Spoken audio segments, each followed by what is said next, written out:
for those of you who are just joining from fastinglane.com. And this, I got it. And this is Megan Ramos from thefastingmethod.com. And we are talking about our book that came out today, Life in the Fasting Lane with Dr. Jason Fung. The reason I wanted to write this book is when I stumbled onto fasting because of Jason's book, The Obesity Code, I loved the book. It changed my life, but I needed more. I needed two things. I needed a person who had dealt with thousands of people over decades, who had answered all their questions and figured out the shortcuts and understood their struggles. And that was Megan. And I didn't know Megan existed. And I didn't know that there was a person who had had all these decades of experience helping people use fasting to improve their health and their mental capacity and their weight. And I needed those questions answered, like just dumb questions and little questions and embarrassing questions. And I needed Megan in my life. And I'm very lucky. She personally coached me through so much of this because I was part of the fasting method.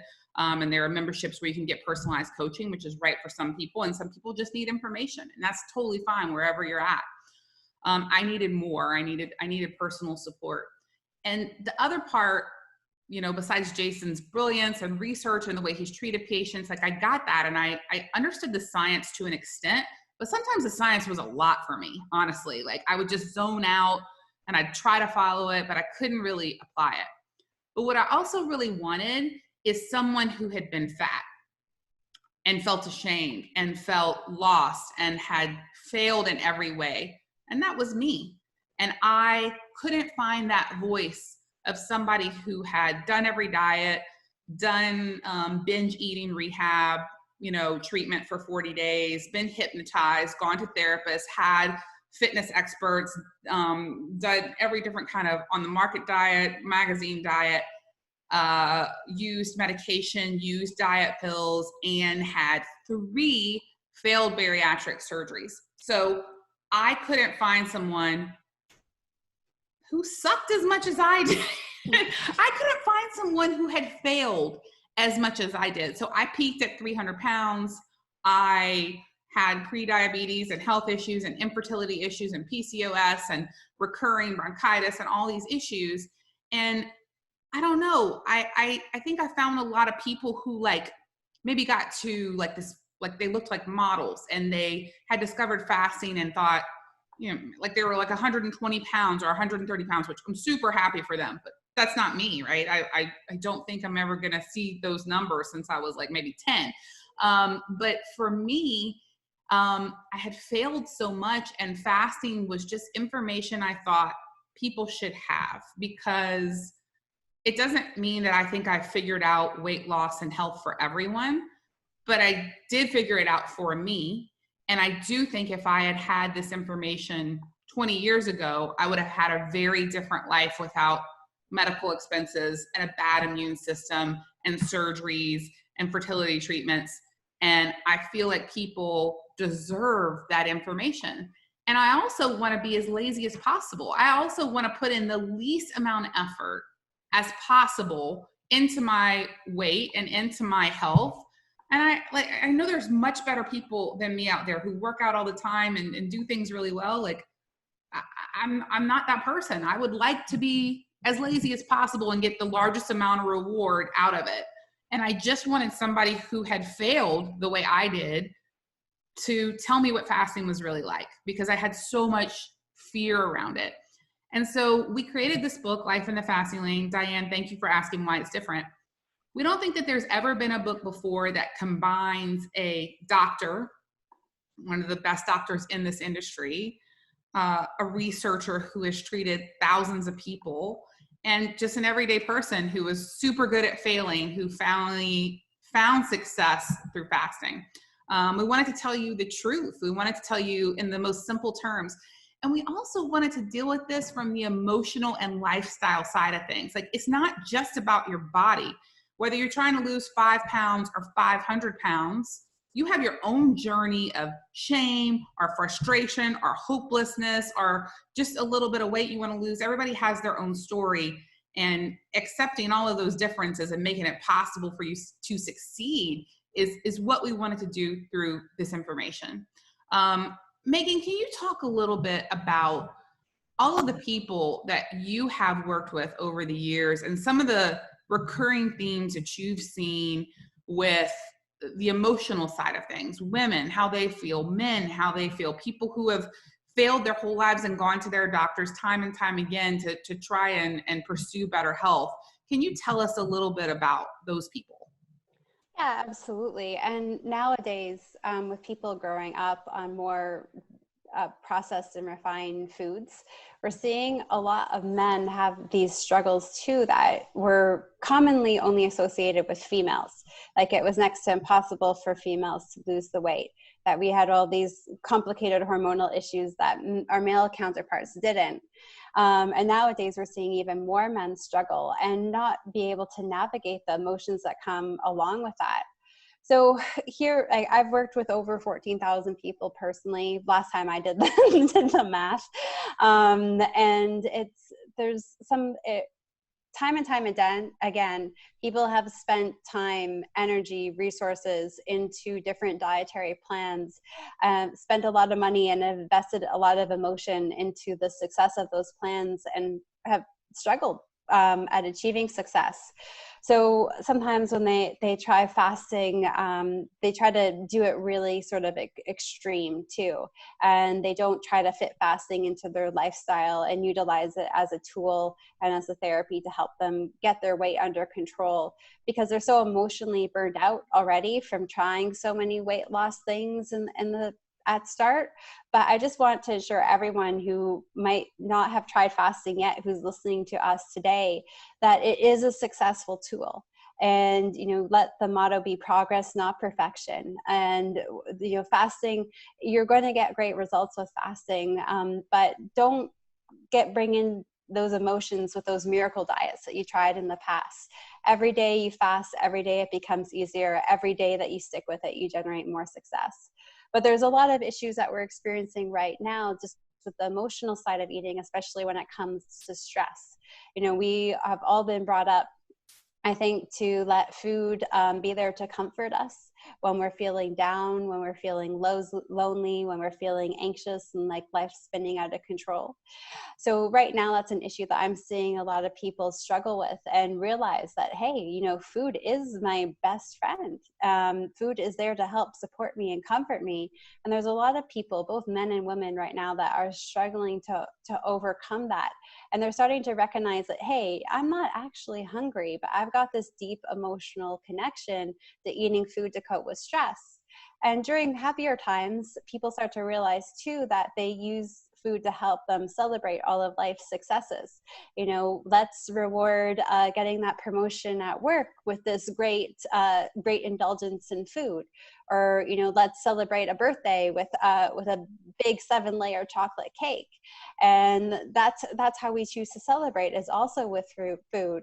So many people that I've worked with have joked and said, geez, even after years of therapy, they haven't learned that much about themselves till they start to try to fast and modify their diet and realize that they have this deep emotional connection with food.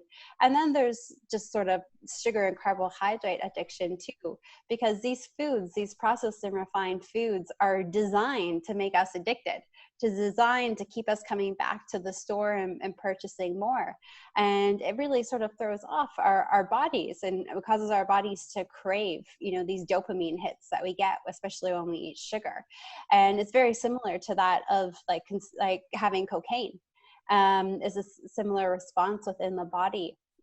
So it's tough. And these are some of the issues that we try to break down in the book, from Eve's journey. And Dr. Fung sort of breaks down the science of, how sugar elicits that same effect as like cocaine does in the body, and how it's designed to keep you wanting to drive more. And then we talk a lot about the practical aspects, what to do, how to find that peace and how to celebrate those successes without utilizing food as your friend.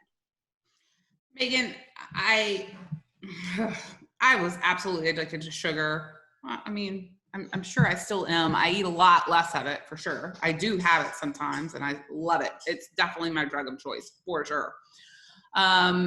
But when things started happening with the pandemic, and when I started feeling very stressed and scared, which I would say was probably about a month and a half ago, I had a whole week where I couldn't fast. And I've been fasting for 2 years. Most of the time my schedule is 18-6. I eat lunch and I eat dinner. Sometimes I have a snack in between lunch and dinner. One of the reasons I think I do that sometimes is because I have a surgically altered stomach and it's smaller, so I hold less food. So I tend to get hungry in between. But like developing that fasting muscle took a long time for me. And between 12 and 7 is, or 8 is usually when I eat.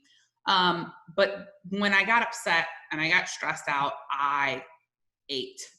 I found comfort in eating, and I started eating things I don't usually eat, more sugar, more carbs, and I really wanted to comfort myself. And I see a lot of people right now who are self-isolating at home, ordering and filling baskets with muffins and cake and cookies and baking. And I understand it. Like, I get it. It's a scary time. We're worried about our country. We're worried about our world. We're worried about people we love. We're worried about economies and money. And man, it's so tempting to just sit there and eat these foods that give us comfort. So the place that I got to is after a week of doing that and not feeling too good, I stopped and was able to eat better foods for myself. And I was able to get back into my fasting routines, which after 3 days of it sucking, it got better. And the reason I want to bring this up is I'm no doctor, I'm no professor, but I do see things online that bother me. And I'm just curious about your thoughts on this. And there's no proof of these things, but what I see online is I'm originally from South Louisiana.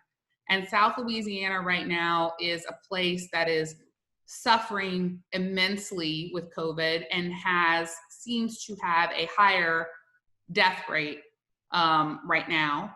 And some of the theories is that there's more diabetes, there are more issues around comorbidities in this situation.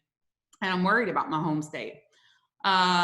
So one of the things I love to encourage people to do is to consider, even if you've never fasted before and you're at home right now, is to consider lessening the times that you eat. Not jumping into not eating for 3 days if you've never done this before. Like, that's not, I don't think, and Megan will back this up and tell me what she thinks, but like, what if you ate less often? And what if you ate less sugar? If there were 2 things I would say from my non-professor, non-doctor experience that you could just give a little bit of a better chance with your immune system right now, it would be, what if you ate less often, and what if you ate less sugar? And so, Megan, what are your thoughts on some of that right now? I 100% agree. You know, there's a lot of debate out there about the ideal human diet, and I don't think there is such a thing. I've seen a carnivore approach radically change people's lives. I've seen a vegan approach radically change people's lives. And I've seen people do various combinations of all different types of diet radically change their lives. But what works for everybody, what's universal, is when we eat. A couple of years ago, I had the privilege of going to this, what will eventually be a historic conference called Food for Thought. It was hosted by the British Medical Journal and the world's largest reinsurer, Swiss Re, and it was in Zurich, Switzerland. And Dr. Fung and I were invited to be the 2 representatives of fasting for this event. Jason wasn't able to go, and I showed up, and I was petrified. I thought these people were going to eat me alive, you know, that lone wolf out there talking about fasting. But at the end of the day, 3 days into it, you know, top experts from Harvard, Yale, Stanford, Oxford, Cambridge, McMaster University here in Canada, top experts everywhere. The one thing that we agreed upon is that nutrition is personalized, but we all eat too much sugar and we all eat too often. So I went from fearing that I was going to be the most hated, most attacked person in the room by bringing up this notion of fasting, by taking it to what some people consider to be extreme, But it wasn't. Everybody agreed. We eat too much sugar. That's the bottom line. And we just eat too often. And I've seen this with people. Not everybody I work with can even try to change their diet due to life circumstances. But by snacking less and eating less often, we were able to help them come off of medication. We're able to help them lose weight. Will they always be in ideal health? Maybe, maybe not, depending on a bunch of other circumstances, but we can really help improve the quality of their life. And, you know, I don't think people need to do radical fasting. Like if you're brand new to this and you're feeling really overwhelmed because we're in a pandemic situation and you're in isolation at home and you're stuck with the food that you have and it's just really overwhelming on so many levels, you don't need to go out and do 24 or 36 or 42 hours of fasting. You don't have to fast for 5 or 7 days. Just stop snacking. Go back to the basics. You know, think of the Leave It to Beaver days. You know, Beaver was not allowed to eat before dinner or he'd ruin his appetite. And he wasn't allowed to eat after dinner because Mrs. Cleaver said that meant that he didn't eat enough broccoli. But he still ate breakfast, lunch, and dinner. And think back to your grandparents, how my grandparents and my great-grandparents grew up. They never had weight issues. And they didn't eat perfect diets. You know, growing up, my grandmother growing up in the 30s and the 40s and the 50s, like the food was what it was. That's when Coca-Cola was becoming popular. That's when processed breads were coming out. Quick and easy dinners as women started to enter the workforce. And less dinners were being made at home back in those times. And they didn't have weight issues because they were really mindful of when they ate. And even under normal circumstances in a non-pandemic world, I honestly think that the rates of obesity would absolutely drop and we would no longer have an obesity pandemic if people just stop snacking. I've seen the power of that for people that are in the fasting method community and have been working with me on our group fasting challenges every week.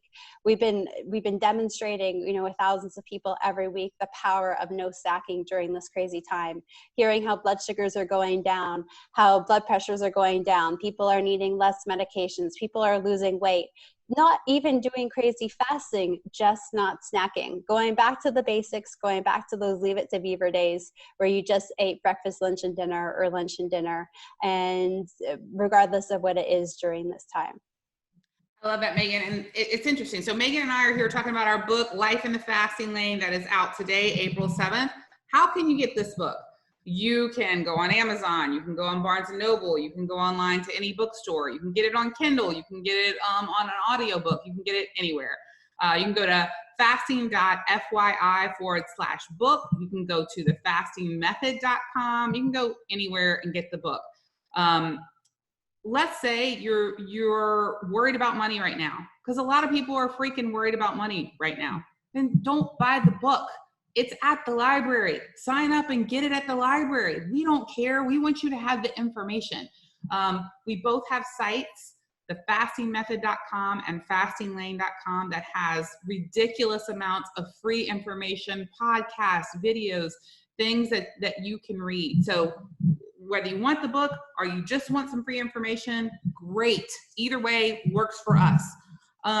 One of the things that Megan was just talking about was like returning to a simpler time. And my family and I live in Carrollton, Texas. We have been home now. Tomorrow will be 1 month. We started to self-isolate before the city asked us to. We have not gone anywhere for a month. That's not true.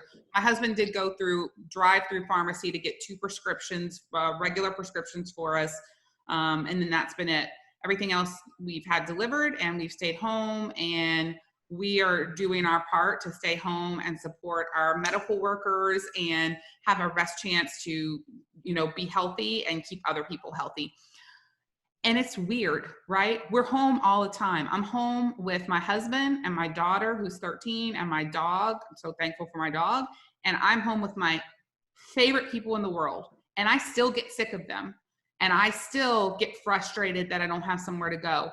And we have had a couple of arguments, which is not typical. They haven't been big arguments, but they've existed. We're stressed.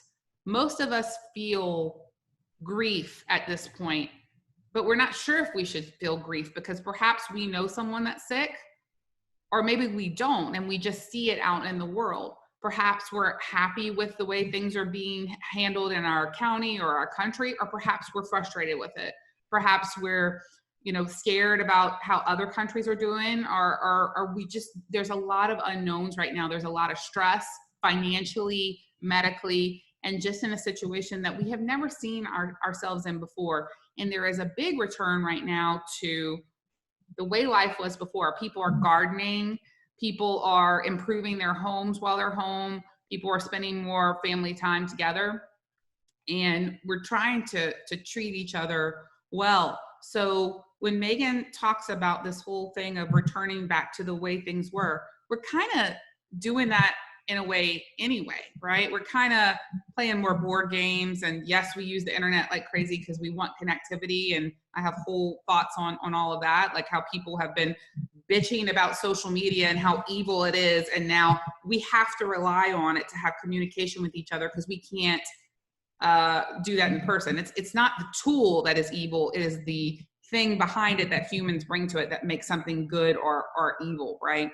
So if we're going back to these earlier times, I would really love to encourage you to listen to Megan. I think a lot of people right now want to know specifically, what will fasting do for my immune system? What will eating less sugar do for my immune system? Give me exact answers. And let me tell you the truth. You're sitting here with one of the smartest minds in fasting. We've written a book with one of the smartest doctors in fasting. And I'm sorry, there are not enough solid, concrete answers to tell you that if you fast for 7 hours and not 6 hours, this will keep you safe. The world is not like that right now. But what we can tell you is for decades now, these professionals have watched people eat less sugar and eat less often and typically have better health results. And that's like a round big statement. So is doing this going to protect you from the virus? No one is saying that. What people are saying is right now, if you ate less often and you ate less sugar, you're going to put your immune system in the best possible chance it can be. And what if you just accidentally improve your health during this period of having to stay at home? There's so many people we see right now who want to turn to food to calm their nerves, who feel so frustrated and want to take it out on that. And I understand those feelings, but there are other ways you can handle this. You can set times of eating for you and your family, because this is a big concern for kids too, who are stressed out so much, don't understand what's going on, and are just going to the kitchen and eating all the time, right? There are ways to set eating times for yourself and your family. There are ways to get together as a family and enjoy your food and to cook together and to cook things that are healthier. I know a lot of people too are really worried about their food supplies. Well, guess what eating less often does? It makes your food last longer, right? So now you can spend less money, and now you can have food for longer and not worry about it as much. So I'm not saying this solves all your problems, but I am saying that this is something to look at that could help a little bit with you and your family's health right now that you're in control of. So Megan, one thing that I will say is, in a world right now where I am so filled with anxiety and frustration and feel like I have no sense of control, I will admit that for the first time a little bit, and Megan knows me very well, I mostly hate fasting, right? I mostly hate it. I mostly am not good at it. I've never had the unicorns and euphoria and rainbow that other people get, and I'm very jealous of them. But I will say that right now, fasting is allowing me to have control in one area of my life. And there's just not a lot of areas we have control of right now, and it's fearful.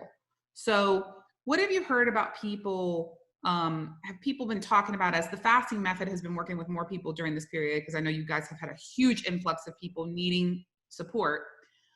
What have you heard around the issue of control with fasting? Is that helping people mentally gain a little bit of control in a world that is, quite frankly, just frightening right now? It's helping so much. And we were just talking about that in our community forum this morning after several members said, that things, this is going to be a serious week in terms of human history and the mark that this week leaves for us. And, people last week I found were acclimating to being at home. We're trying to look for the silver linings, more sleep, more time with family, more ability to go for, walks and to make these foods at home. And then the weekend, the news started to get a little bit dark, and the authorities started to alarm us, especially here in North America, what was in store for the upcoming weeks. And I saw earlier this, over the weekend and yesterday, that people were sort of spinning out of control. But in our group fast and in the forum, we're all encouraging ourselves to make sure that we take care of ourselves, especially if you have metabolic issues, metabolic disease, have weight, we are at a higher risk. And it's important to keep us healthy by trying to do what we can to keep us in our top form. And that not only keeps us healthy, it enables us to be better and stronger to help those that are in need. So we're not putting our loved ones at risk, and we're being healthy. We're being able to support them when they might not be following a healthy lifestyle and they might be struggling to get through this time. So we talked a lot about that in the community over the weekend. And this morning, members were saying that, after yesterday, everyone started off the fasting week pretty strong. They started off Monday with a really good fast, and how today they were feeling that in a world that doesn't leave them feeling very much in control of anything right now, they felt in control of their bodies. They felt like even though they still had these cravings, they had control over these cravings, and that they were ultimately in control of their health right now. And there were a lot of women and men sharing this morning just how empowering that was, and that's really motivating them to get through this time. Thanks for sharing that, Megan. It's nice to hear that. I don't know, I feel more connected with people when I hear that they're feeling the same way I do, because sometimes I just think I'm going crazy. Or that like, I'm so sad or I'm so worried and I'm just, ridiculous. And it makes me feel good to know that other people care, that other people worry, that other people are trying to find ways to better themselves, and help each other during this time. So thank you for sharing that so much. I'm going to talk a little bit more about the book because I hope that you guys check it out. It's available today, April 7th. It's called Life in the Fasting Lane: How to Make Intermittent Fasting a Lifestyle and Reap the Benefits of Weight Loss and Better Health by Dr. Jason Fung, Eve Mayer, and Megan Ramos. It's available online just about anywhere, and it is available in the US and Canada now, and I believe in the UK, New Zealand, Australia in 2 days with Hay House, and it is being translated and going to be available in several countries, including it'll be in French, Portuguese, Korean, German, Spanish. Yeah. Many languages. I've kind of lost track a little bit. I've totally lost track. But a lot. So it's coming. I know a lot of you are like, when will it be in my country? When will it be in this language? It looks like it's going really well and will be with multiple publishers in multiple places all over the world in multiple languages. So I want to tell you a little bit more about what's in it. And so I'll tell you, I'm going to read you the table of contents and just tell you some of the things that we cover. The science of fasting, beyond science, the mental and emotional benefits of fasting, hormones and the hunger bully, forget calorie restriction, a path to healthier eating, prepare to think differently about food, ready, set, goal, get your house in shape and your family on board, sex, pregnancy, and fasting, working with your doctor, letting go of shame, fasting simplified, stop snacking, stepping into fasting, exercise for health, not weight loss, feasting without guilt, meeting your goals and going the extra mile, solving health complaints, mind tricks while fasting, fasting with a social life, getting back on track, finding a community, living your new life, and is bariatric surgery for you? So let's say, let's see what Levi's telling me. I'm my lovely assistant from upstairs. Guys, there's a couple things we want to ask you to do. I haven't even told Megan about this, but I hope she's up for it.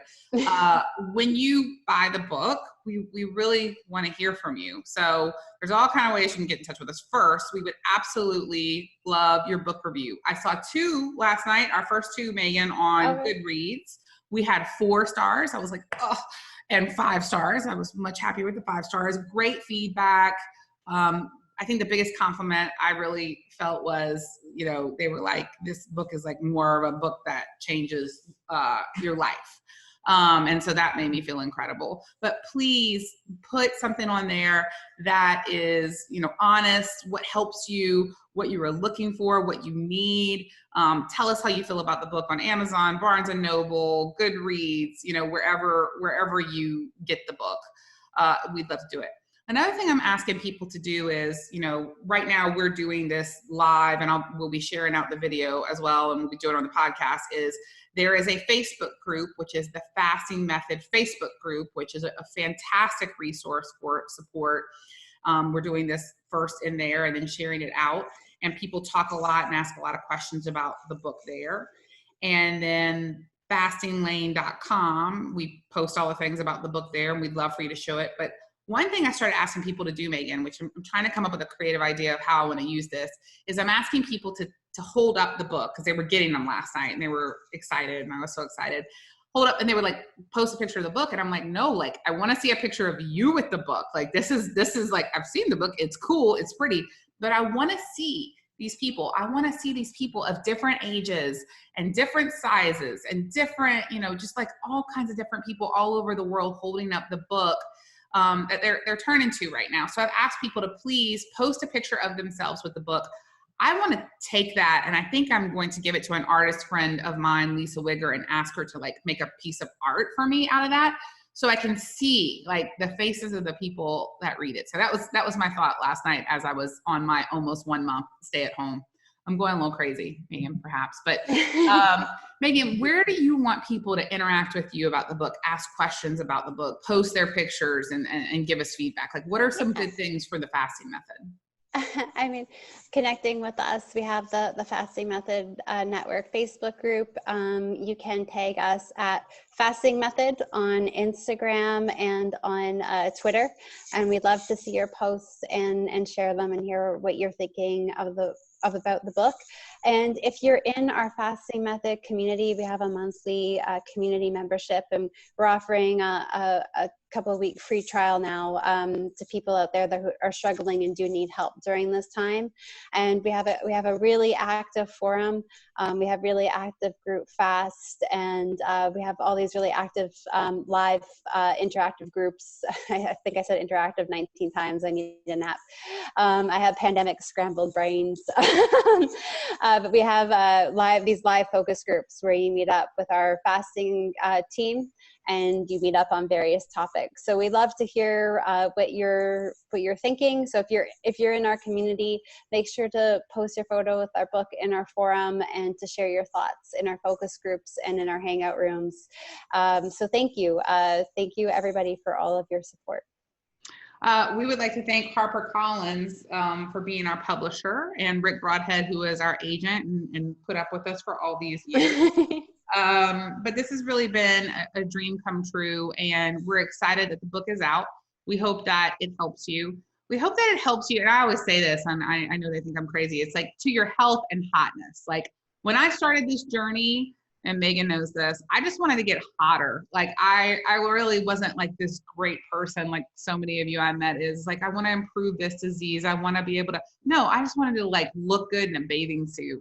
And then accidentally, as I went along the way, my health started to get better, and I was just kind of surprised. And then I was kind of into that too. So then I just thought I could be healthy and hot, which worked out pretty good for me.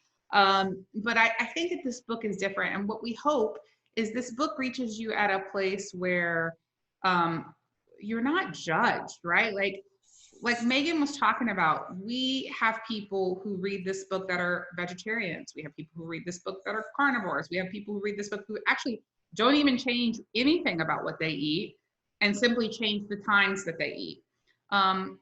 I don't pretend to know what it's like to live in your body. And I could not find the answers for my health and my body. So our hope is that this book is here for you to find a way. One of the things I'm most excited about is like fasting is available to anyone. Fasting is not a fad. I remember for years being a girl from South Louisiana and having friends that were Muslim and Buddhist and hearing them talk about fasting because of their religion and just having this misconception on, oh my gosh, this is so unhealthy. And then being told the past couple of years that Catholics fast too. Well, the Catholics I knew in South Louisiana did not fast. And I did not know that. And I just had such this misconception about eating less often would shut down my metabolism. Meanwhile, I was sitting there so overweight and unhealthy, and the people who would tell me about these things were very healthy and very fit. And I really look back at my stupidity, and I'm very frustrated. So I don't have those issues now, and I understand that fasting is simply a tool for you to control how often you eat. Megan, can you talk a little bit about feasting? Because especially right now where there's not a lot of, not as much excitement. We don't go to restaurants currently because we don't leave the house. And there's some people that are unable to do that. I think one of the misconceptions I had about fasting was if I'm going to be a person who fasts, that means my joy of eating has to go away. The people who fast must be really boring people who are skinny and don't like hamburgers and don't get excited about food. And I didn't really want to be one of those people. Like, it sounded tremendously boring. What can you tell us about people who think this way? Sorry, I don't know what my husband's doing in the room next door to me. Pandemic problems from working at home, but it's really noisy. Do you know what? As a young woman who grew up with a whole bunch of family members that were always chronically dieting and failing at it, and who was taught by my grandmother and great aunt at a very young age to obsessively start counting calories so I didn't become overweight like them, I had this super negative relationship with food. Like, I was fearful of it. Like, I liked it, but I was still fearful of it. And then there was those times where I just said, oh, I don't give two thoughts or 2 cents to it. I'm just going to eat whatever I want. And poor eating habits where I was just eating all day long. And of course that catches up with you. But since I started fasting, I realized that I can have this really awesome relationship with food. And I've become a bit of a foodie. I used to only eat about 10 foods, till I was 27, and I became fat and diabetic and PCOS and fatty liver. And now that I know my weight and my health is in my control, and that I have the power of fasting. So I love cooking new things. I love trying new things now. And it's so strange, like for my family members to see me and, hearing me cook with duck fat. My mom just thinks that's such a bizarre thing. Like, who has her daughter become? But I feel like food is my friend, and food is something that's there to nourish me, real food, and something for me to enjoy without ever feeling guilty for it, because I have this tool of fasting. And, I've worked with thousands of people, men and women and all different age groups, and they start to feel the same way. They have this food freedom that they never experienced. Food was no longer the enemy. Food was no longer going to end up on their waistline or in their thighs or in their butt. It was something that was there for them to enjoy, because they now have this power of fasting. So if anything, I think fasting helps keep the foodie population alive and thriving in all different types of ways. Megan, I want to ask you something. I've heard some people who have heard the things about COVID, and that, diabetes is definitely leads to higher death rates with COVID. And I've heard a lot of people be like, but right now, does it really matter? Like, if I eat better right now, it's not going to change anything if I eat better for a few weeks. Can you talk a little bit about when you guys use fasting, and I'm talking about intermittent fasting, how quickly can someone see a change in their blood sugar levels with diabetes? And I'm not asking for exact dates. So what I'm asking is, if someone were to eat less sugar and eat less often, is it realistic to expect they would have any kind of positive moving result within a week or two? Would anything change, or does it take, do I need to eat no sugar and fast a whole bunch for 4 months to really see a result? Well, it is obviously going to vary from individual to individual, but I find on average, most people come off of insulin within 6 to 8 weeks of when they start implementing fasting and trying to cut the sugar out of their diet, or at least scale back on it.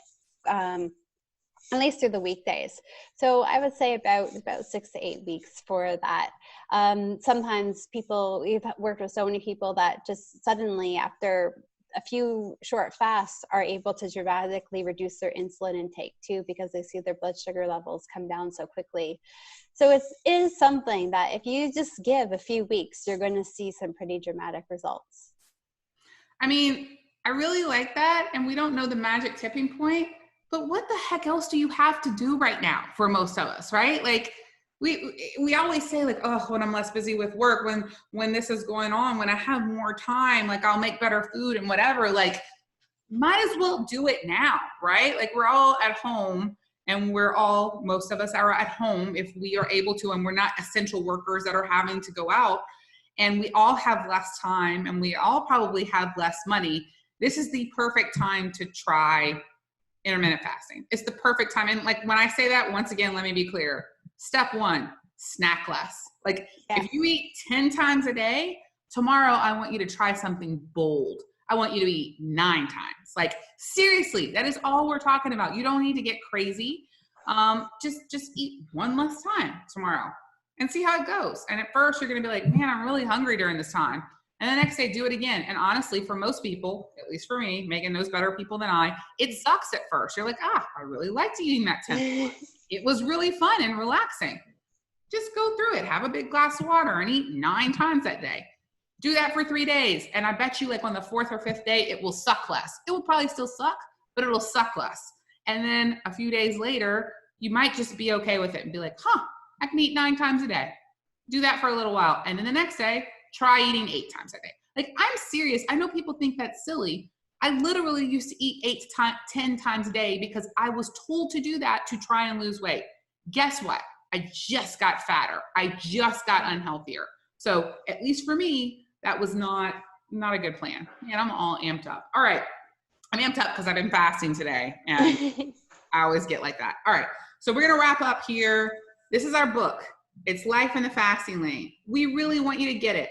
We don't care if you buy it or get it from the library. We just really want you to get it and have the information and see if this is right for you. If you want to lose 5 pounds, if you want to lose 300 pounds, I think it's a book to look at. If you want a better relationship with your body, your mind, food, if you want to understand the possibilities of fasting better, I think it's a great book to look at. I think if you're not a scientist, like Megan and a doctor like Jason, and you like need it at a simple level to be understood, that would be me. I think this is a book to look at. So please check out Life in the Fasting Lane. Please follow Megan at thefastingmethod.com. Please go to my site, fastinglane.com. Send us questions. Anything else? Megan, what else should we say?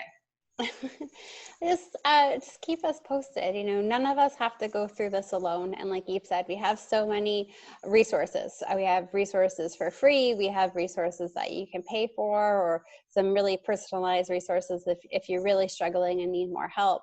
But don't think that fasting isn't for you, and just take it step by step. And I promise you, every step will have a lot of rewards along the way. Thank you so much, Megan Ramos. Thank you guys so much for tuning in. Kim Taglia says she's ordering our book today and she needs our support. Kim, you have it. Post a picture for us. And everybody, to your health and hotness.